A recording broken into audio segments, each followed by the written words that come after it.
Oh, that's nasty. Video nasty? I think not. I'm going to give you my thoughts when I unbox Henry, A Portrait of a Serial Killer, and I'll do my little quickie review afterwards. What are we waiting for? Let's go.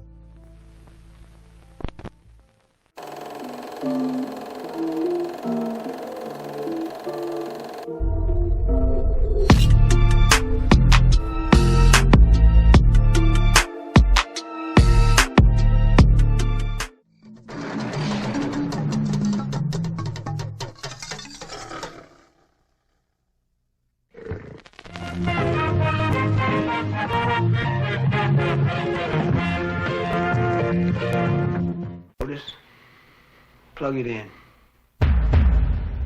Did you really kill your mama? I guess I did.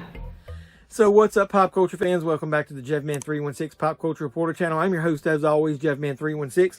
And like I said in the opening, we're going to be taking a look at Henry, A Portrait of a Serial Killer on this 4K set that is basically, I think it's a UK set. So there's a 4K disc in here and a Blu-ray disc, and then there's a lot of other special features that we'll get into. I'm a really big fan of Henry. I love this movie. It's gritty, grimy, realistic. It's got a real like Texas Chainsaw Massacre feel, but instead of, you know, him behind a mask, Henry is right out there in the open, just an average, everyday looking guy who underneath is a ruthless serial killer. And so it stars Michael Rooker, Tracy Arnold, and Tom Tolles. And obviously Michael Rooker went on to play Merle in Walking Dead, so he's a really good actor. Tom Tolles, the one role that I really remember him from is the father that was hiding his family in the basement in the remake of Night of the Living Dead, the 1990 version. And then Tracy Arnold, I didn't even look her up. I don't remember seeing her in anything else. So if anybody's a fan of this film and knows anything else that she's been in, let me know. The director is John McNaughton, and he was famous for Mad Dog and Glory, which is a very underrated Bill Murray movie. And then also Wild Things. So everybody knows what Wild Things is famous for. From here on out, you do exactly as I say. I want a diamond ring, I want some bracelets and everything. So yeah, this is a 2-disc set. You get the 4K disc, and then you get the Blu-ray disc. The 4K disc is going to be region free, and the Blu-ray disc, you'll need a region B player. I've got a region free player, so I can watch that. I recommend getting it because if nothing else, there's a documentary on here called Henry versus the MPAA, A Visual History, the story of the struggle to get Henry into North American theaters. It's really awesome to see back in the day the struggles that they went to get this movie released. And technically, after watching it, I think either I've become desensitized or I've just seen so much. The violence, even though it's realistic in this movie, there's a lot worse out there nowadays. So I think maybe it wouldn't be as big of a struggle now trying to get this movie released, but back then it was. So I'll go ahead and show you what you get inside the box. Here's the 4K disc case that houses the 2 discs. That's the newly commissioned artwork. I'm not going to flip it over, but the original matches that cover there. So this is the newly commissioned artwork, which is kind of cool. And then there's the back cover. It doesn't really show you much other than the disc. So like I said, it's a 2-disc set. I'll open it up. Here's the artwork on the 4K disc. And then there's the artwork for the Blu-ray disc. And so I'll show you what's inside, and I'll look at it really quick. I don't remember if there's any nudity on these cards, but here's Michael Rooker. And each one of them on the back has the same artwork, which is from the set, so I'm not going to show you that. This is a pretty famous promo photo of Michael Rooker. It was used in a lot of the advertisements of the movie. This is a really dark card here. It's got Michael Rooker and Tracy Arnold driving. That would be at the end.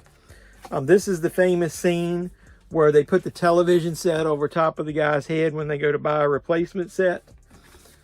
And this is Tom Tolles and Michael Rooker together. And then this is a pretty funny scene in the movie. This is when Otis's sister gets a shirt that says "I love Chicago," and Michael Rooker doesn't even know what that says because he can't read. So you get those postcard set. You also get an advertisement for Desperado. So that's all housed inside of the Blu-ray case. So if you're a fan of the movie, that's just kind of like little appetizer to whet your appetite there. And then the cool part is the books that come with it. And I don't know if I'm going to be able to show you that because it could have some violent nature to it. But you get a poster that's got that newly commissioned artwork I was showing you. That's pretty neat. I like that. And the other side is this. So I'm probably not going to hang that up. I'll probably keep it. But there's 2 books inside. The first one is the original storyboard. So I'll just give you an idea of how that went. I think I can show you this stuff. Like the opening scenes there. So I don't want to get copyright hit. But every storyboard they created. And it's all the way up until the last shots, 121 and 122, of how the movie ended. I don't want to spoil it if you haven't seen it. And then the other one is an actual book that tells you like the history of the movie, the cast, the making of the movie. I want to make sure there's no nudity in there. So really nice 60-page book is the way it's advertised. So I think this set is really worth it. I was watching it on Amazon, and when the price came down and was right, I went ahead and ordered it. Like I said, one of my favorite movies from the 80s. Came out, like I said, I think 1986. I'll just give you a real quickie review. Henry, you know, basically is traveling into town, and he ends up staying with Otis, which is somebody he met in jail. Otis's sister comes into town. She's trying to make some money. She's leaving her abusive, I guess, husband, and she's trying to make some money. Her little daughter is staying back on the farm with her mother, and she wants to move right there with her. So she's staying with, comes to stay with Otis, and Henry is there. Everything on the surface makes it seem like Henry and Otis, even though they met in jail, that they're your average everyday Joes. But what everybody doesn't know is under the surface, Henry is a brutal serial killer. He will kill for nothing, just for the fun of it. It's like he gets a thrill from it. What? What's gonna happen when they find those bodies? Nothing. What do you mean, nothing? Just what I said, Otis. Nothing. Nothing's gonna happen because nothing happened. And I don't know nothing about it, whatever it is. The thing that I like about this the most is it shows you one of my favorite concepts of like masks. And it's kind of like you look at it there, it's like a skull. You never know what's up, what somebody's thinking about or what they're capable of doing. And that shows in Henry. The movie is 1.375 to 1 aspect ratio. So it's got that old school VHS feel to it.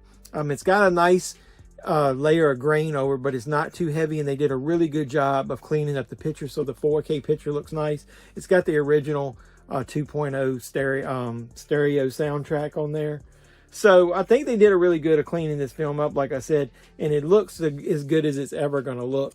So I recommend this to anybody who likes horror movies that involve serial killers or whatever, because it kind of like, the scary thing about it is they never explain what his motives are.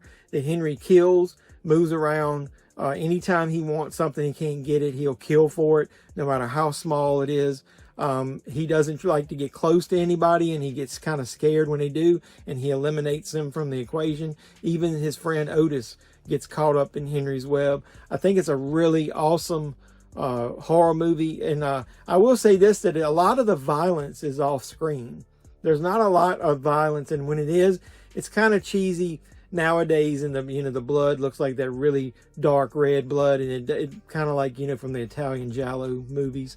So but it's got some really gruesome realistic violence that's after the fact. So they do a really awesome job of showing Henry what he's going about his business, everyday life, and then they juxtapose it to what he has done in the aftermath of some of the killings he's done. And I think some of those, the director does a slow zoom on some of those females that he's killed, and it looks pretty realistic. So that's probably one of the reasons, like I said, that it was considered a video nasty back in the day.